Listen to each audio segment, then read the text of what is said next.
Naghahanda na ang gobyerno sa posibleng cyber attacks na mangyayari bukas, November 5. Alamin ang kanilang potential target sa agenda report ni Paulo Barcelon. Remember the 5th of November. Yan ay linyang reference sa Guy Fawkes Day sa England at linyang naging battle cry ng mga hacker activists o hacktivists.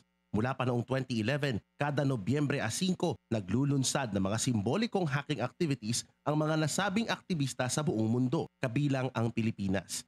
Ang hacker na si Clamor nag-post ng larawang No Restrictions 24 Hours kasabay ng stock photo ng logo ng DPWH na sinusunog. Ito ngayon ang babala ng batikang cybersecurity expert na si Art Samaniego na posibleng targetin ng mga hacker sa Pilipinas ang websites ng government agencies sa November 5. So maaaring ang attack na makikita natin ngayon tungkol sa mga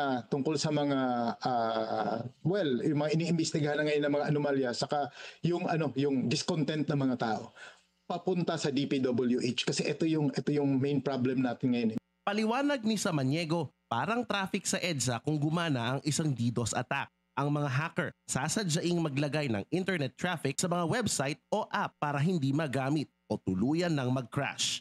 So ito ngayon ang problema, pwede ka na makabili sa online ng traffic para i-conduct o i-execute yung mga atake na ganito. At ang distributed denial of service attack, ang ginagawa niya lang talaga, i-disrupt yung website para hindi maka-access yung legitimate na users. Hindi po ma-access yung account mo pag ginamitan ka ng DDoS. Ang gobyerno, todo handa na rin para masigurong ligtas ang cyberspace ng bansa.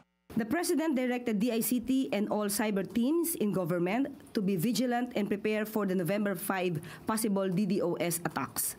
DICT has activated Oplan Cyber Dome to ensure that all digital services of the government as well as privately operated critical information infrastructure such as banks, telcos, hospitals, etc.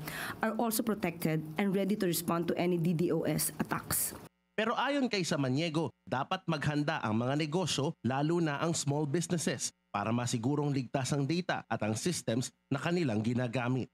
Pag na-attack ka, pag na-down yung website mo, patay na yung business mo. More than 70% ng small and medium enterprise, small and medium businesses, pag na-attack di na nakakabangon. That's more than 70%. Ganun po kalala ang problema ng cybersecurity.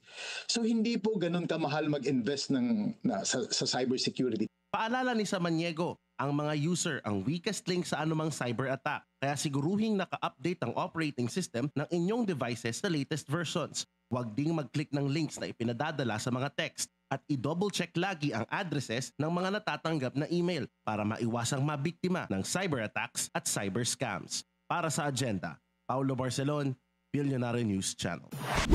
Manatiling nakatutok sa Billionaire News Channel. Sumubaybay sa aming social media accounts at mag-subscribe sa aming YouTube channel para sa mga bago at eksklusibong balita.